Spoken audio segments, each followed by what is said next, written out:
So you're born in Sparta, your player character is born in Sparta, but you move out of Sparta at an early age. So your combat style is not a true Spartan phalanx with the shield and the spear. You're fighting on your own. You're fighting for your money. You're fighting for your life all the time. So your combat is very active, very dynamic. So that meant that we wanted to give them these awesome abilities, these brand new 30 plus amazing abilities that can all be upgraded. And then you're going to choose of those 30 abilities, where do you want them? What power do you want them to be? And how are you going to mix and match them in combat?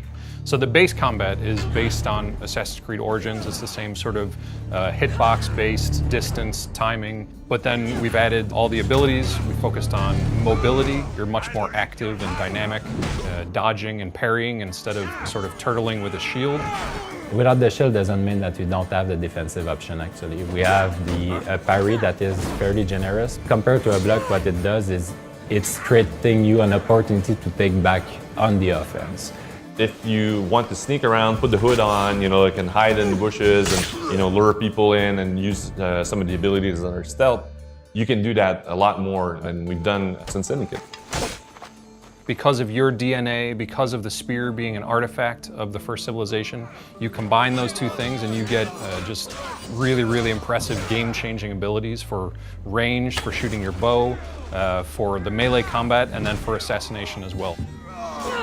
You have to build up adrenaline, energy for the spear to use that and unleash these abilities. So you have to use your base combat to build up the adrenaline, and then you unleash spear abilities.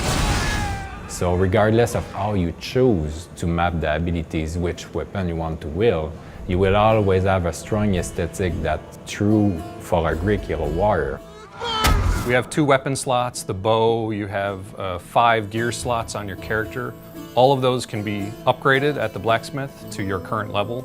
You're the only character in ancient Greece that has a first civilization artifact, but there are mercenaries, there are very strong enemies with the Spartans and the Athenians that you're going to face that will challenge you constantly.